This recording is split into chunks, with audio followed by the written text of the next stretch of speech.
Your Steve Jones Show podcast is loading now. The Steve Jones Show podcast is sponsored by Sunbury Motors, North 4th Street in Sunbury, and Sunbury Motors Kia, routes 11 and 15 in Hummel's Wharf.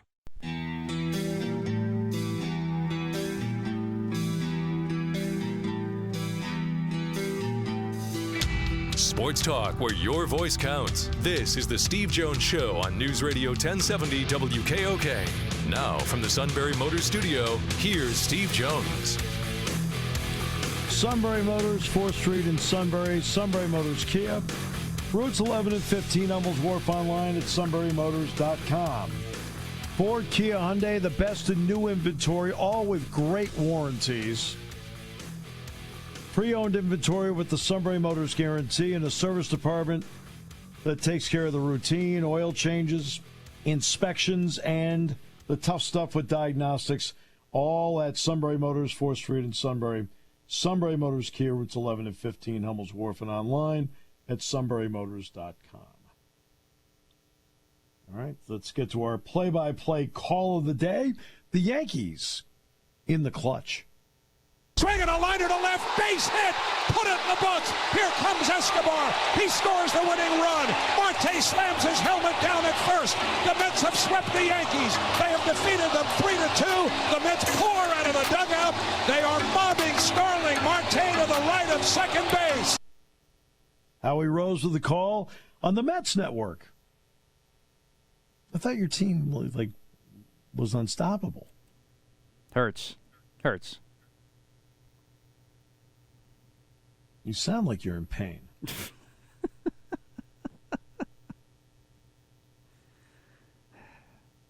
just take care of business against KC, and then we'll get things back on track here. I mean, I haven't heard that much pain since the fourth quarter of a Shikellamy drive when the game was out of control. Get the lingerie on the deck. Call the janitor. With that, we bring in our good friend Mark Wogenrich from SI.com. Welcome back, Mark. Great to hear you. Appreciate it, Steve. Thanks. Hey, thanks for playing that, too. As I joined Matt as being a Yankees fan, so it's nice to hear the sweep call. Yes. And that's actually what I was listening to last night. I had a Spikes game last night up at Williamsport. I literally got in the car in the bottom of the ninth inning. I went, okay. So that's the only part I heard. So, all right. Mark, it is the talking season, and boy, there's been a lot of talk. What? Really? Hardly. I think they solved everything this week, right? In Indy? Yeah, I feel absolutely. We're on our way. We know which networks. We know how much money. We know the new schedule. Oh, that's right. We know none of it. So I'll get to the football part first, then we'll get to the other issue part in a moment. James Franklin, I think, sounded a very optimistic tone about his team. How did you view it? Much the same way, yeah. And he did last year, too. I think that, I think he even noted that if you come in there and say it's not been a great summer, then you're already you're bringing a defeatist attitude, which he certainly won't do. I was struck by his joking tone, but there was that kernel of truth behind it when he mentioned about the offensive line, and I've heard him say it year after year after year. I really think the offensive line is going to be the strength of this team this year. He pulled back on that. There was, as I said, there's a bit of a joking tone, kind of a light tone to it. But I think he made that point in that he's not going to come out and overrepresent a group that people have a ton of questions about, particularly coming off a year which statistically, if I remember, was like the second worst rushing season in Penn State history, and per yards per game average. So I appreciated that moment. That also leads me to believe that he's got a lot of signals there.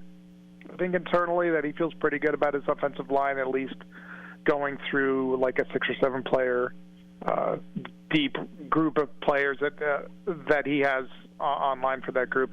Everything else, it looked like they're pretty well established going into training camp. I don't see a super ton of position battles going on, maybe for reserve roles and, rotational spots and stuff like that. But it really sounds like I would think a majority of those spots are pretty well settled. That's not the worst problem to have, 4 days before you start camp.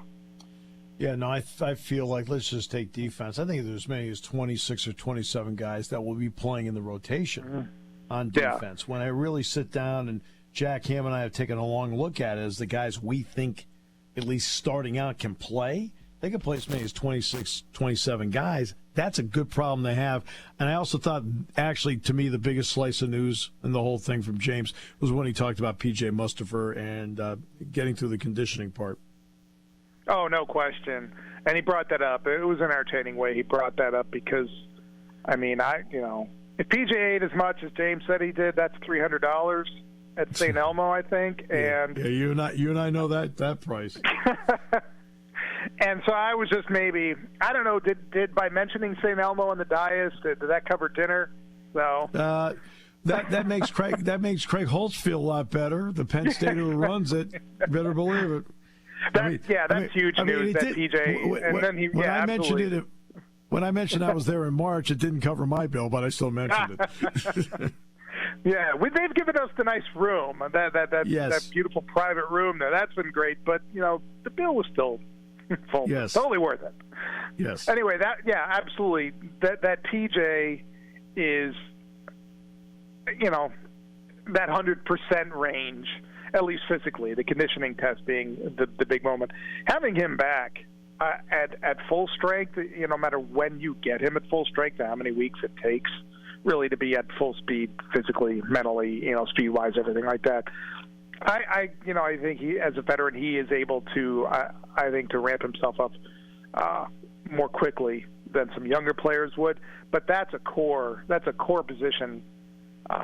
A veteran status to have in that middle. And then you mentioned all the players. I mean, James has said it multiple times that he thinks he has both sides of the ball, a ton of players who can play. And then looking through that defense, I mean, the starting defense that you're going to see against Purdue, imagine how different that could be, not even necessarily through like injuries or anything like that, but just playing time by mid-season, later in the season, as more players get experience, get acclimated, and kind of win their way onto the field. I mean, there's a ton of guys that really could be more than 8-10 plays a game kind of players. Well, that's when I get back to PJ, for example. Let's take the depth there. He doesn't have to play 70 plays for them, in my opinion. I mean, if he plays 30, 35 plays, great, because Ellie's an Izzard. Mm-hmm. To me, the plus, the downside is losing Mustafer. The plus is they got to play a lot more last year. Yeah, and they played with Derek Tangelo, which was probably a really good, built-in element to have them there. And then you've got Vandenberg, you've got Beeman back, and then you add in Zane Durant. That's 6 guys. Mm-hmm. See, that's what takes the pressure off a guy like PJ coming back. And a lot of, going through the summer, we've been up there for a couple of the media sessions. 2 players that really kind of came up were Zane Durant and Jordan Vandenberg as guys that we really haven't seen. I mean, we saw Jordan a little bit last year, places here and there, and Hakeem 2 years ago. But if they have impact player ability going for them, the kind of rotation John Scott can use, I mean, he can really just kind of tinker with that group and be incredibly situational, using guys against, in down and distance and against packages and formations and, really, really leverage that. It'd be interesting with, the way Manny Diaz likes to call. I mean, I think James called it a downhill defense, that he can incorporate those guys too into the elements, the rush game that he really truly believes in. James does believe in the running game. He really does, and because he feels if you got the threat of balance, now the defense is thinking. So in the running game. You and I both know, Mark, they put a lot of time in on the running game in the spring. So what was your reaction to some of the elements he talked about with the running game? Going just over the year and talking to Kevon Lee and Jaywan Sider, even them kind of building up to what James was discussing about the run game, I really feel like that they don't necessarily, as you mentioned, the balance. I don't think they view this as this has to be a 50-50 split or a 60-40 split over the course of 12, 13 games. Even in a game, there's still obviously situations where they might be calling Sean to throw 40, 45 times, and that perfectly fits in sync with that offense. Straight away against Purdue. I mean, that might be a game where he's coming out slinging because, against Purdue's defense, that sort of thing. But if you have guys not just who can run, but who can break tackles and who can get you yards, this is one of the main things that they weren't doing last year, is that yards after contact, they were last in the Big Ten, according to the one stat service that I had subscribed to. They were last in the Big Ten in yards after contact, so they weren't getting tough yards. And you heard Jay One-Sided say that. You've heard James Franklin say that over time. Even Mike Yurcich just said that. Tough yards matter. Tough yards matter in situations to get you in better down and distance situations and to keep you, as James likes to say, on schedule. Those are I think when he's talking about running game, he doesn't. It's not this idea that you need to be a 180, 200 yard a game dominant rush team, but you need to have a run game that can support the totality of the offense in keeping you either on a down schedule or getting a 3rd and 2. Right. Without having to resort to a Philly special or something like that. Right. In other words, look, to me, here's where one of the keys to the running game is this. I can go play action pass, and you have to respect it because I actually can run the ball. Mm-hmm. That's Sean's the good threat at of it it. too. Sean has a good little play action move. Yep. And as a veteran, he could, him being able to do that. I go back to the run. Trace had a great one. Trace McSorley had a great play action, and that was so beneficial to that offense if they are able to cultivate that again with a guy who's on first down, whoever the running back may be, Kevon down to the freshman. If on first down they're getting you 5, the world opens up again. Yep, no question. The other part's dealing with the commissioner. He had his press conference. He said some stuff, but nothing specific along the way. How did you view what he said about expansion moving forward? Notre Dame.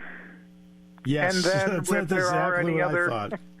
And if there are any other schools that we deem that could be commissioned then in tandem with them, perhaps. But Notre Dame, it's not so much what he said, but I've been reading some of the other, some of the national media that he gave access to, where he discusses this a little bit more. And overall, the tone of that coverage has been very complimentary. It's very different than it was in 2020. Right. I think, and rightfully so, that he came into just an unfathomable situation in college football in the Big Ten at the time. And at Sports Illustrated, Ross Dellinger reported that he was receiving death threats in 2020 after initially canceling the season. So the tone of this coverage seemed to me that after 2 years now, Kevin Warren's in a position of strength with the media rights package and being taking an offensive stance in bringing aboard USC and UCLA. So I think that that was where his tone stemmed from, it seemed to me, with regard to expansion, is that he just pretty much seemed to say, we will expand when we feel, the next expansion target is out there and available. And, he didn't have to say Notre Dame, but it was pretty much implied. Yes, right. And there's the other part to it. The part where USC and UCLA would be full partners coming in. Now, because obviously their mere presence, because it's the beginning of a TV contract, their mere presence is going to take a great number and make it even better. But I think there was another message in there, too. Hey, Notre Dame, if you come in, you'll be a full partner, too. I kind of read between the lines on that. Absolutely. when I saw that line about the full partnerships, which again, as you made sense. I would think USC and UCLA made that part of their negotiation stance, saying we're going to come in and we're going to raise. What are we going to raise your media rights deal? 10, 20%? I don't know, 30%. Right. I mean, we're going to have action on this, so we want to be full partners right away, as opposed to what happened with Maryland and Rutgers. And when you negotiate, you are able to send signals like that. So, absolutely, that was pretty savvy on his part to say, the next, again, imply the fact that the next big addition also could come in as a 100% full partner. The key is USC and UCLA had leverage. Rutgers and Maryland had none. Notre Dame. Well, exactly. $48 million for Rutgers, $120.5 million for Maryland. But USC and UCLA had leverage. Rutgers, Maryland, even Nebraska had none. But Notre Dame has leverage, so they know which side they fall on. Yeah, and I mean, I think, have you mentioned this before? I'm pretty sure I mentioned this before, that what happens if NBC is part of the media rights deal? How does that lay out basically a red carpet for Notre Dame, essentially, to be almost maintain its current media deal and join a conference? It is obvious in hearing what the commissioner said when he used the words 5 to 105 as to how media is consumed. But then Mark Silverman in private interviews was even more direct about it, because there's been a concern among athletic directors in the Big Ten and some of the presidents about streaming. All right, I think some of those fears have been put to the side. It has become obvious now. It doesn't take a genius. There's going to be a streaming option. It doesn't mean it's extensive or anything, but what do you think about that? I think it has to be in there. And that doesn't mean that the Big Ten title game is going to be on Apple TV or anything like that.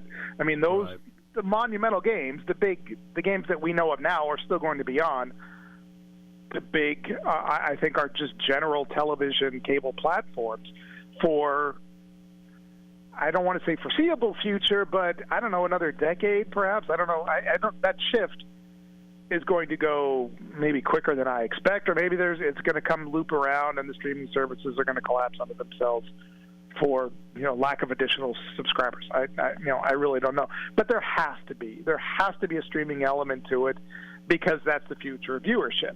I mean, I did a story like 4 years ago about the Pennsylvania State wrestling tournament going to a streaming service, went to Flow Wrestling. And part of it is because the market, the wrestlers have Flow Wrestling. And, the people at the Giant Center in Hershey, a lot of them there were like, what on earth is Flow Wrestling? Because they're older generations, but quickly they adhere to it. And talking to some of the coaches, the coaches again 3 or 4 years ago were telling me, I had kids who don't watch television; they watch Flow on YouTube.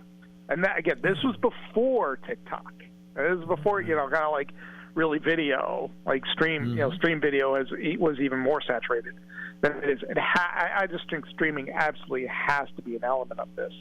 And you might sneak a couple of games in there, here and there, but it's a matter of how much are they going to, how much streaming service is going to pay for that.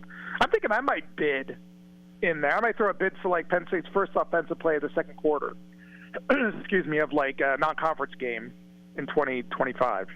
What did that cost me? $10,000? I really have no idea, but I might have rights to that one play. You've always been bold, and I've admired that. Bold and aggressive. Mark, always a pleasure, my friend. I can't wait to see you at Media Day. Yeah, appreciate it. See you then. Thanks. Mark Wogenrich, SI.com. The King is in the final half hour. He and Matt will commiserate on last night's impressive Yankee performance. Get the lingerie on the deck. Call the janitor. None of you guys are happy. I don't get it. My team's terrible, and I'm perfectly fine over here. I don't understand what the...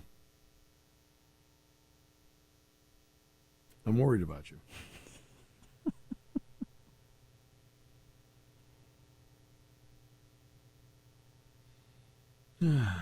Check ESPN. The Yankees make any other trades? Ooh, well, it looks like they may move Judge to the Padres. No? No, senor! No, senor! No, senor! Oh, come on. He's not hitting. What are you worried about? All right, we'll come back with more in a moment on News Radio 1070 WKOK.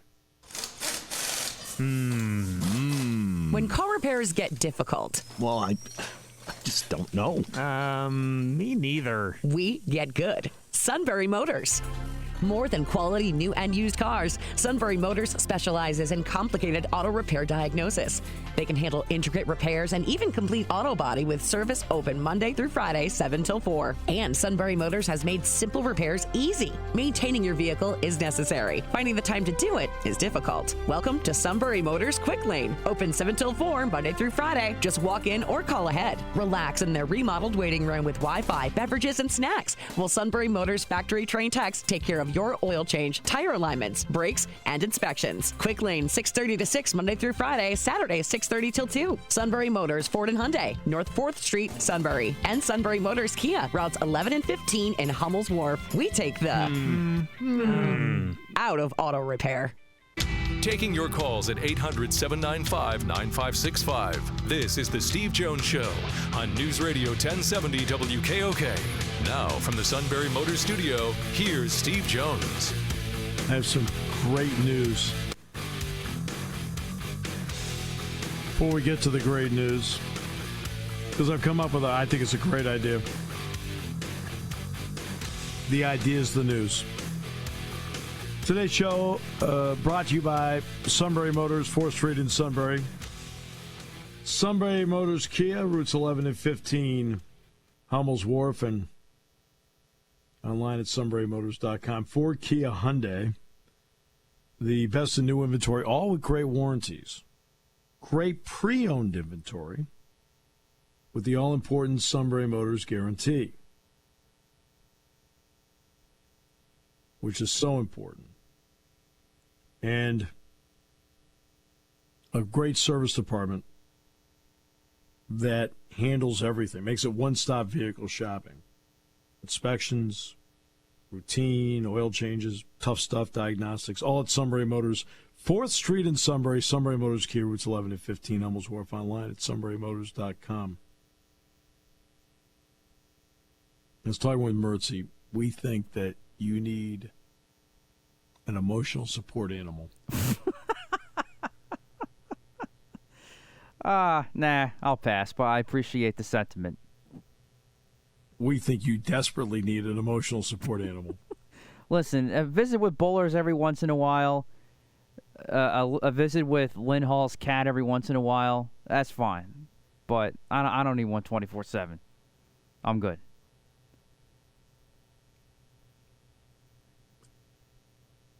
I think it's more important than ever. Little Luke, little Mark pulling at the tail. No, I don't know. Here we go. Do we have the king? Oh, it's just my fillings move. Do we have the king yet? Yes, King is here. King! Hello. How's it going?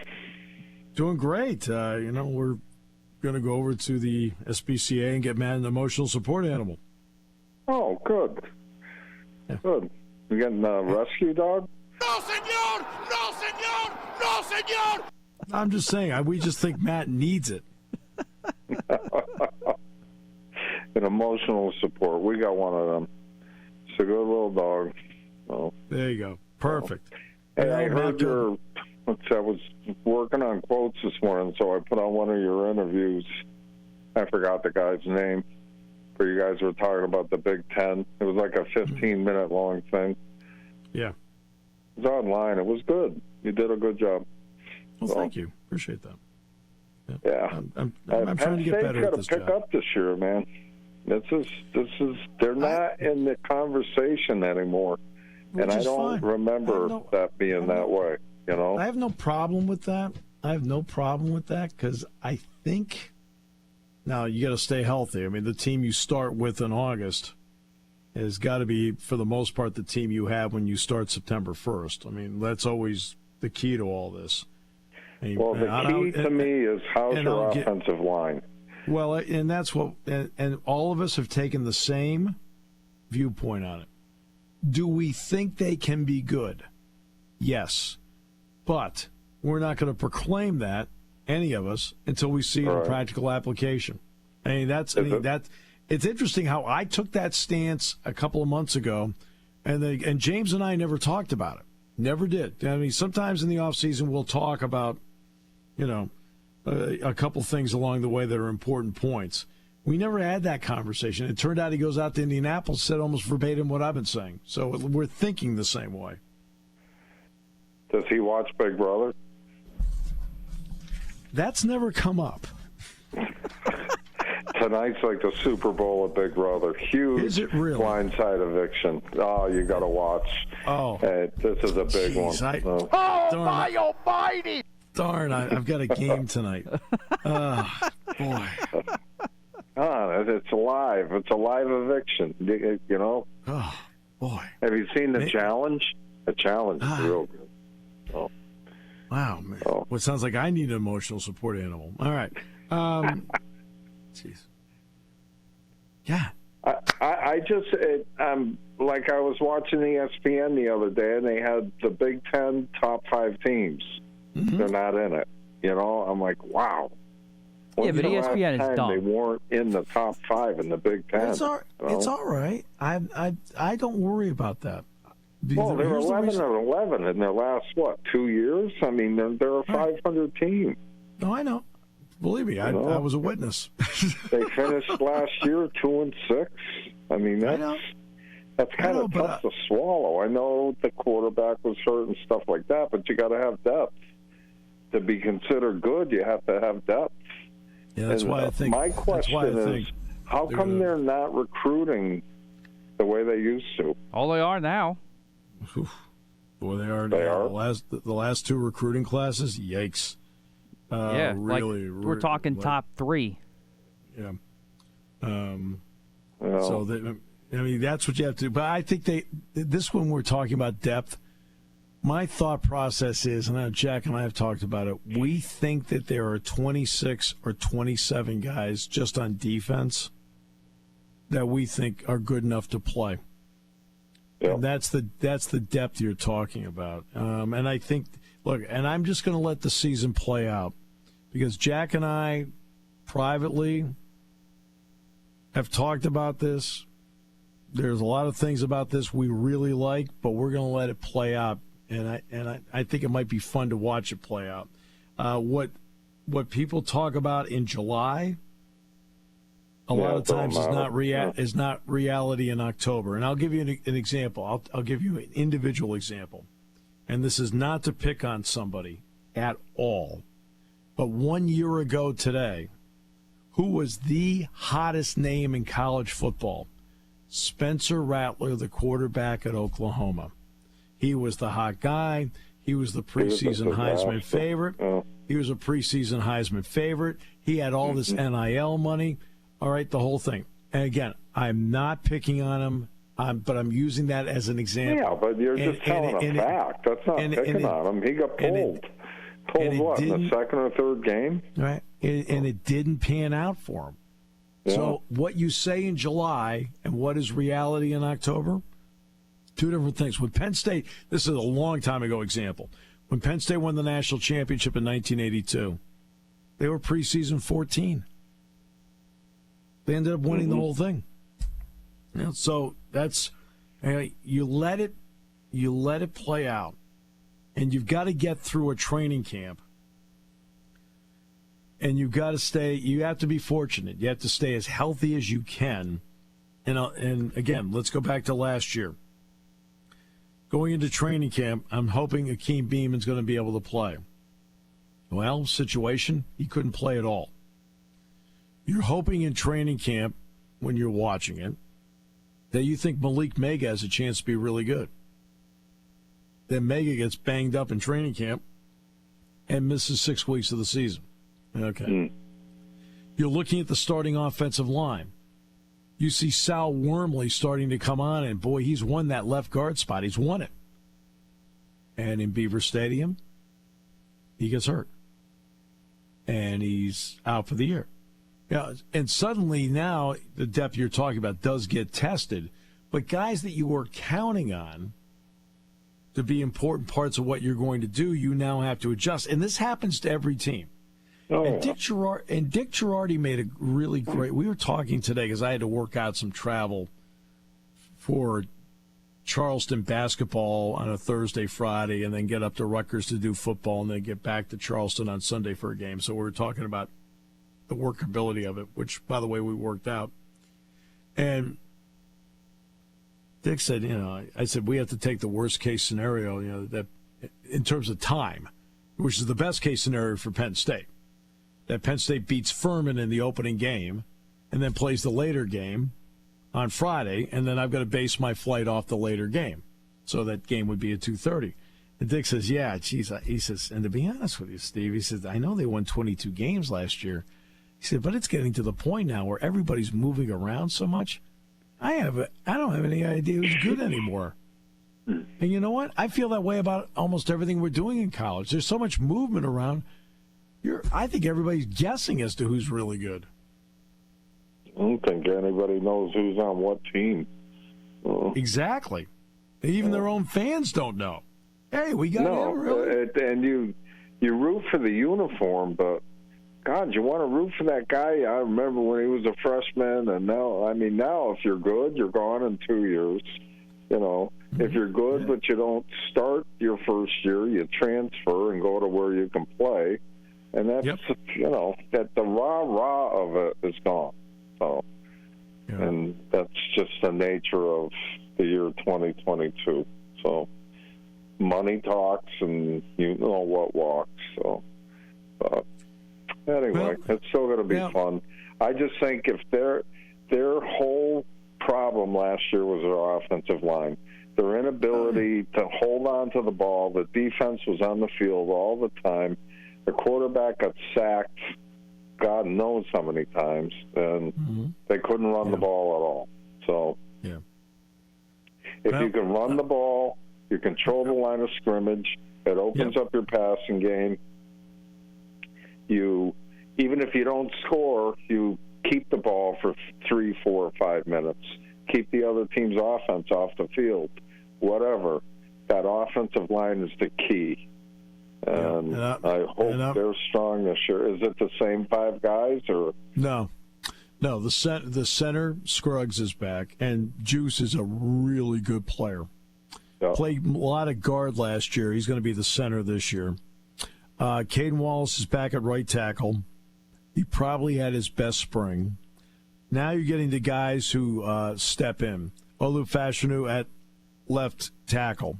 I thought in the bowl game against Arkansas, he played the way I thought he would. I thought he'd be really good. He was.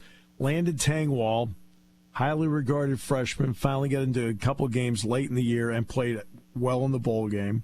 Sal Wormley is back, and they've got a transfer that is also, I think, has a chance, if he stays healthy, to play a lot. So, and they've got 2 freshman running backs that are really good, and one's the Gatorade National Player of the Year, Nicholas Singleton. All right, we have to get to well, that's good news. Yep. You could have a breakout running back.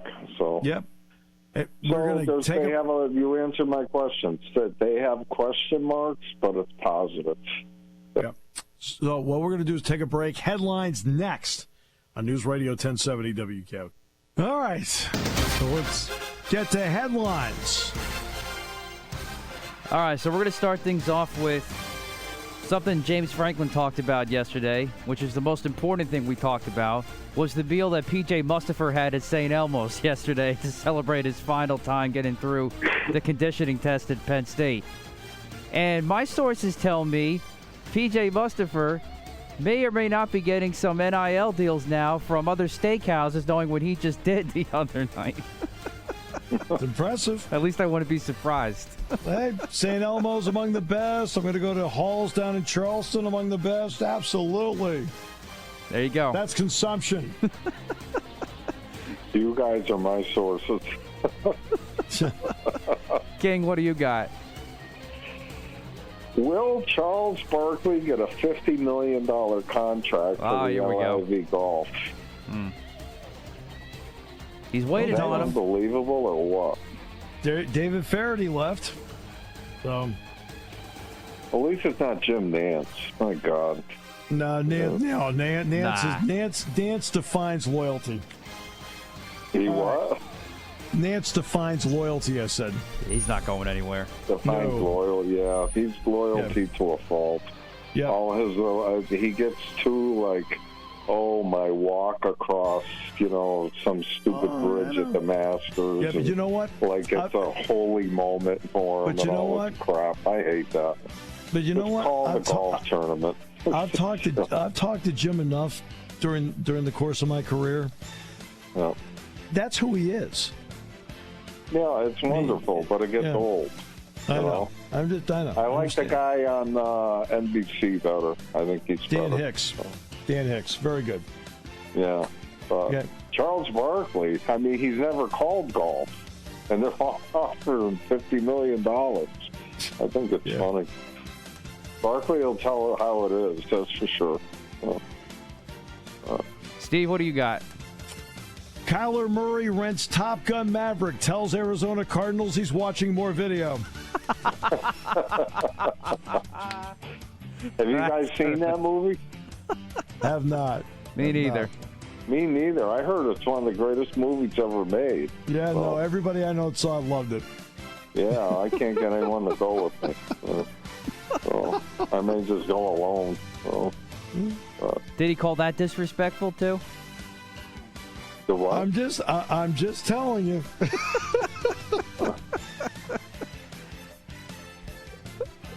You know, it's disrespectful. You call me bitter. No, I'm just kidding. I know I'm bitter. You're not bitter. Bitter is being a Red Sox fan. That's bitter.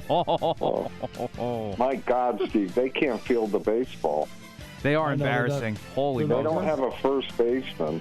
They're a Major League Baseball team with a $250,000 or a $250 million payroll, and they don't have a Major League first baseman.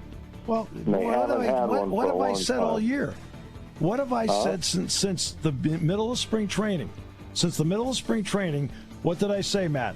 The Red Sox are a poorly constructed team. Yes. That this guy has not done a good job of constructing it. And what was one of the positions I targeted that shows they're poorly constructed? First base. Well, it's because he's bringing that Tampa. It's BS. That Tampa mentality of you don't need to have superstars. You can bring players up within and still win. And stop concentrating. I mean, what position are they going to give up next year? We don't really need a major league catcher. But we got a good first baseman now. It's very strange. To me, the Red Sox, the Yankees, the Dodgers, the Cardinals, these main teams, they don't build like that. But they got all the money in the world and go out and get the free agents and use it. Yep. Stop. Your fan base is not going to support that. No way. You can get away with it in Tampa because their fan base is like, if they win, they win. If they lose, they lose. Hey. The Red Sox fans are ready to hang themselves. I mean, good. Look, the bottom line. First made 3 errors last night. Of course, I mean, that's little league stuff. I know, and the bottom line is this: you're going to have to start proving to the Red Sox fans that your primary concentration is the Red Sox, and not trying to get an expansion team in Vegas with LeBron James. There it is. Right, that's what people are worried about. Sir, I'm serious. I mean, The John Henry Group has done, by the way, a great job with Liverpool. I really like what they're doing with the Penguins, by the way. Yet the primary interest is the one that they've got to take care of. You can't sit there and go, "Hey, I'm glad LeBron's one of our in our ownership group in the Fenway Sports Group. Let's get him an expansion team." No, make your baseball team good. There you Well, go. he has won them 4 World Series.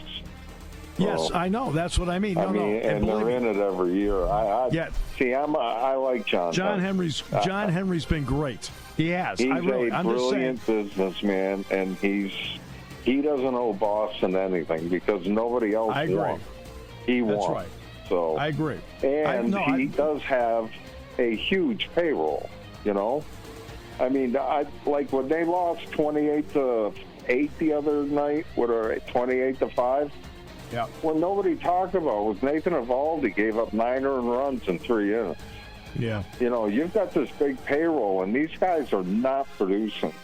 And, you know, he's still putting out a lot of money to put players at. He's got Chris Sales, who's pitched 10 games in 3 years and been paid $90 million. That, if you own it, you kind of, I don't care if you're a billionaire, you're still looking at it and saying, what am I paying for? You know? Well, as you know, Matt, when they signed Sale, remember what I said? I wouldn't have given him 6 years. Yep. I mean, that's just. I mean, that's how I feel about stuff like that. But that was a big controversy up there too, because who's the one they let go went to the Cubs? Were you talking about Mookie Betts the guy to the Dodgers? Who had cancer. Oh, John Lester. Yeah. Yeah, right. They wouldn't sign him. Right. And then they signed Chris Sales to the big contract. I know. They're a funny team. I mean, I believe they should sign Bogarts, but they messed with him. I don't know about the third baseman. He gets hurt a lot. They're talking about he's the greatest hitter, but God, he's always hurt. There's something wrong with him all the time. Can he be hurt against the Yankees? That'd be great. If what? Can he be hurt against the Yankees for once? That'd be great, especially when Garrett Cole pitches. Oh, I know. It's like batting practice against Cole. Geez. Cole would be better off just to hit him. I don't know. It's not just the Red Sox. It's just the whole thing as a whole. And so you're trying to bring in this Tampa mentality, and it's not boding well in the fan base at all. Yeah.